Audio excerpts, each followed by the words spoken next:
Okay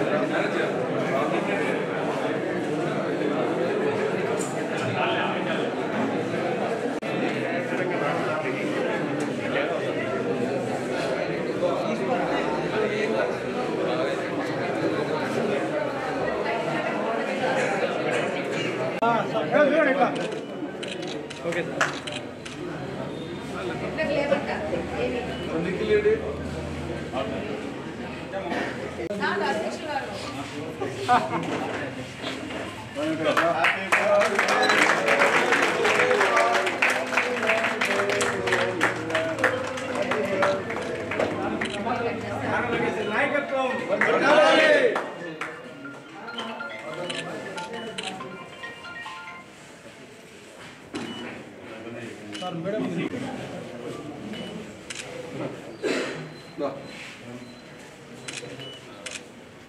అందరికీ నమస్కారం.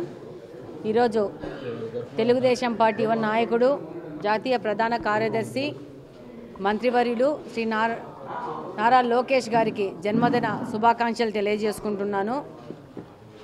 నారా లోకేష్ గారు ప్రజాసేవ చేయాలనే ముఖ్య ఉద్దేశంతో ఈ యొక్క ఆంధ్రప్రదేశ్ అభివృద్ధికి దోహదపడుతూ ఈరోజు పనిచేస్తున్నారు.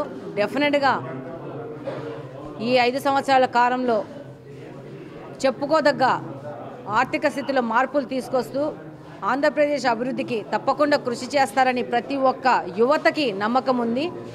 వారందరి తరపున నారా లోకేష్ గారికి జన్మదిన శుభాకాంక్షలు తెలియజేసుకుంటున్నాను. Thank you very much. డెఫినెట్గా కడప అభివృద్ధి అనేది మా మెయిన్ ఎజెండా అని మొదటి నుంచి చెప్తా ఉన్నాను. దాని సంబంధంగా ముఖ్యమంత్రి గారి దృష్టికి ఈ కడపలో మనము అనుకున్న అభివృద్ధి పథకాలను తీసుకెళ్ళి ఆయన ద్వారా సంతకం పెట్టించుకొని దాని ద్వారా దానికి అప్రూవల్స్ తెచ్చుకొని పనిచేసే విధంగా పనిచేస్తున్నాము. మొన్న మైదుగురికి వస్తే మళ్ళా మన అభివృద్ధి కార్యక్రమాలు మనకు నా నియోజకవర్గానికి ఏమి కావాలన్న దాని మీద ఒక లిస్టు తయారు చేసి ఆయనకి ఒక రిప్రజెంటేషన్ ఇవ్వడం జరిగింది. అందులో షామీరియా బ్రిడ్జ్ కానీ, లా కాలేజ్ బ్రిడ్జ్ కానీ, బ్రహ్మసాగర్ నుంచి కడపకు మంచినీళ్ళు రావాల్సిన విషయం కానీ, అలాగనే ఒక స్కిల్ డెవలప్మెంట్ సెంటర్ కడపకు కావాలన్న విషయం కానీ, అలాగనే ఒక పారిశ్రామిక వాడ, ఒక ఇండస్ట్రియల్ ఎస్టేట్కి సంబంధించిన ల్యాండ్ కొత్తగా ఉత్సాహవంతమైన పారిశ్రామికవేత్తలు వాళ్ళు సొంతంగా ఒక పారిశ్రామిక రంగంలో అభివృద్ధి చెందడానికి, కడపను అభివృద్ధి చెందడానికి, కడప యువతకు ఉపాధి అవకాశాలు కల్పించే విధంగా ముందుకు రావడానికి ల్యాండ్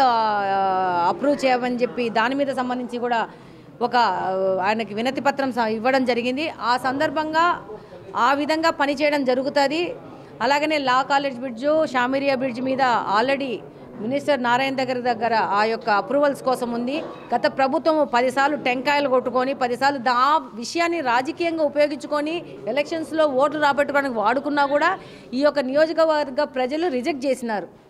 వాళ్ళ యొక్క తప్పిదాల ఫలితం ఏంటంటే అది జీరో ప్రోగ్రెస్ ఉండి దాన్ని అసలు టెంకాయలు కొట్టారా కానీ దానికి అగ్రిమెంట్ అయిపోయింది, టెండర్స్ అంతా అయిపోయినా కానీ దాన్ని కాంట్రాక్టర్తో పనులు మొదలుపెట్టించి ఎంతో కొంత ప్రోగ్రెస్ చేసిందంటే ఈరోజు షామీరియా బ్రిడ్జ్ లెఫ్ట్ వరకు మనం చేసిందే వాళ్ళము.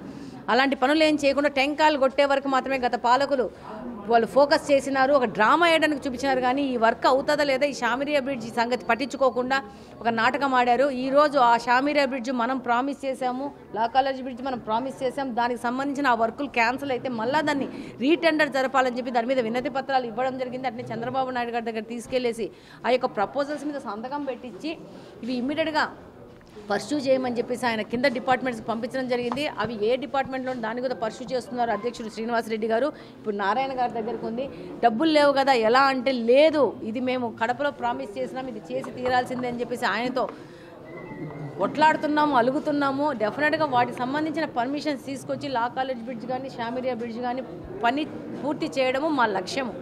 అలాగనే కడపకు నీళ్లు తెప్పించిన విషయం కూడా గండి దగ్గర 15 MLD వాటర్ ట్రీట్మెంట్ ప్లాంట్ని అడిగాము. దానికి సంబంధించిన ప్రపోజల్స్ కూడా అవుతున్నాయి. ఇంకా 2 నెలల్లో 1 నెలలో అవి కూడా పని ముందుకెళ్తా ఉంది.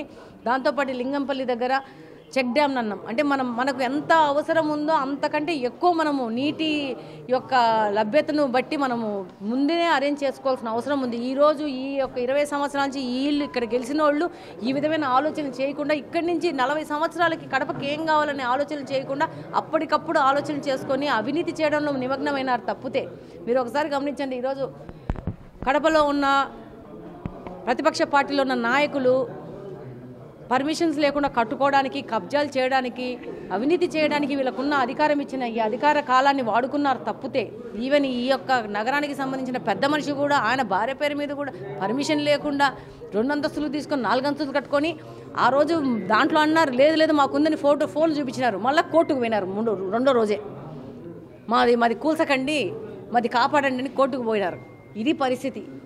ఈ పాలకులు వీళ్ళు, ఈ ప్రతిపక్షంలో ఉన్న వాళ్ళు, వీళ్ళ నాయకులు, వీళ్ళకి ఈ అధికారం అనేది, ఈ రాజకీయం అనేది అవినీతి చేయడానికి తప్పితే వీళ్ళకి ప్రజల మీద ఏమీ లేదు. వీళ్ళు మళ్ళీ మన గురించి మాట్లాడేవాళ్ళు. గెలిచినప్పటి నుంచి, కూటమి ప్రభుత్వం వచ్చినప్పటి నుంచి అసలు వీళ్ళు నాశనం చేసిన దానికి చక్కదిద్దడానికే టైం సరిపోతూ ఉంది. ఇప్పుడు మీరే గమనిస్తారు, ఈరోజు గ్రీవియన్సెస్లో 200-300 మంది వచ్చినారు. వచ్చిన దాంట్లో 70%, 80% ల్యాండ్ కబ్జాల గురించి మాత్రమే వస్తూ ఉంటాయి. ఎలా వీటిని చక్కదిద్దాలా?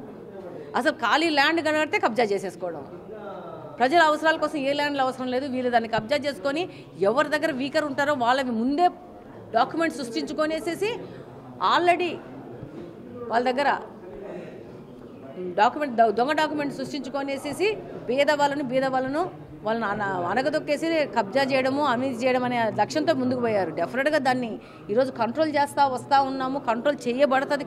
కడప కూడా శాంతియుతంగా, ప్రశాంతంగా, అభివృద్ధి పథంలో ముందుకు పోయే విధమైన సరౌండింగ్స్ క్రియేట్ చేయడం అనేది ముఖ్యము. డెఫినెట్గా చంద్రబాబు నాయుడు గారు కానీ, లోకేష్ గారు కానీ, పవన్ కళ్యాణ్ గారు కానీ, మిగతా మంత్రులు కానీ, తెలుగుదేశం పార్టీకి సంబంధించిన గెలిచిన నాయకులు కానీ ప్రతి ఒక్కరూ ఆంధ్రప్రదేశ్ అభివృద్ధి ముఖ్య ఉద్దేశంగా ముందుకెళ్తారు. దాంతోపాటు కడపలో మనం గెలిచినందుకు మనం కూడా కడపను అభివృద్ధి చేసే విధంగా ముందుకెళ్తాము. ఏ ప్రాజెక్ట్స్ కడపకు అవసరమో, ఎక్కడెక్కడ ఏమేమి అవసరమో అవి మా నోటీస్కి రాగానే దాని మీద ముందుకెళ్తున్నాం. ఈరోజు గ్రామీణ ప్రగతి బ్యాంక్, ఆంధ్ర ప్రగతి బ్యాంకు, దాని మీద అక్కడ ఎంప్లాయీస్ రాగానే వాళ్ళు ఫ్లైట్లో కడపడి చెప్పంగానే వెంటనే వాళ్ళతో ఒక రిక్వెస్ట్ లెటర్ పెట్టేసేసి అప్పటికప్పుడు ఆ రోజు సాయంత్రంకే వాళ్ళని పిలిపించేసేసి మినిస్టర్ గారి దృష్టికి తీసుకుపోవడం జరిగింది. ముఖ్యమంత్రి గారి దృష్టికి తీసుకుపోవడం. MSME ప్రాజెక్ట్ కూడా ఇమీడియట్గా మనం నోటీస్ రాగానే, మనకి ఎవరు వచ్చి రిక్వెస్ట్ ఏమి ఇవ్వలేదు. ఇమీడియట్గా మనం నోటీస్ రాగానే మనమే తయారు చేసుకొని పోయి దీన్ని తరలించకండి, ఇది కడపకి ఇంపార్టెంట్, కడపలో మన MSME ప్రాజెక్ట్ వచ్చినాక దాన్ని తరలించడం అన్యాయము, మా వాళ్ళు అన్యాయం పడతారని చెప్పి మేము దాన్ని ముఖ్యమంత్రి గారి దృష్టికి ఆ రోజు పొద్దున వస్తే సాయంత్రం తీసుకుపోయినాం. నేను అక్కడే ఉన్నాను, విజయవాడలో ఉండడం వల్ల వెంటనే ముఖ్యమంత్రి గారి దృష్టికి తీసుకుపోవడం, ముఖ్యమంత్రి గారు కూడా దానికి తగు రీతిగా స్పందించేసి నో ఇది తీసుకుపోవద్దండి, మళ్ళీ వాపస్ కడపకే పంపించండి అని చెప్పారు. అలా పనిచేసేదే మన యొక్క లక్ష్యము.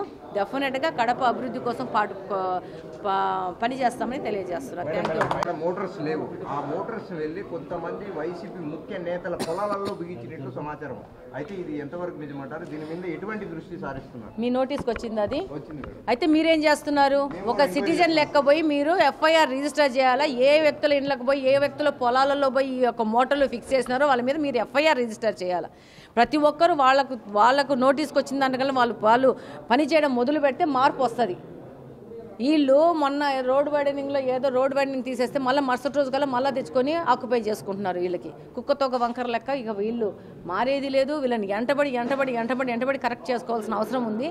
మీ నోటీస్కి వస్తే ఇలాంటి మోటార్లు ఎత్తుకుపోయి వైసీపీ నాయకులు పోయి వాళ్ళ పొలాల్లో బిగించుకున్నారంటే డెఫినెట్గా మీకు కూడా ఒక కర్తవ్యం ఉంది. మీరు కూడా పోయి ఒక FIR రిజిస్టర్ చేసి యాజ్ ఎ మీడియా ప్రతినిధిగా తీసుకుపోయేసి FIR రిజిస్టర్ చేసి ఇలా ఉందని చెప్పేసి మీరు కూడా కంప్లైంట్ ఇవ్వాలి. బాధ్యతగా మేము మీడియా పౌరుడుగా నేను వెళ్ళి కంప్లైంట్ చేస్తాను మేడం. అయితే మీరు ఈ నియోజకవర్గ ఎమ్మెల్యేగా వాటిపైన ఎటువంటి చర్యలు తీసుకుంటారు? మీ చేతుల్లో మీడియా ఉంది. మీకు ఎమ్మెల్యేలు అవసరం ఉండదు, మినిస్టర్లు అవసరం ఉంది, ఎవరు అవసరం ఉండదు. మీరే పెద్ద పవర్. మీరు కంప్లైంట్ రిజిస్టర్ చేసినట్టే ఆటోమేటిక్గా దాంట్లో చలనం స్టార్ట్ అవుతుంది, యాక్షన్స్ స్టార్ట్ అవుతాయి.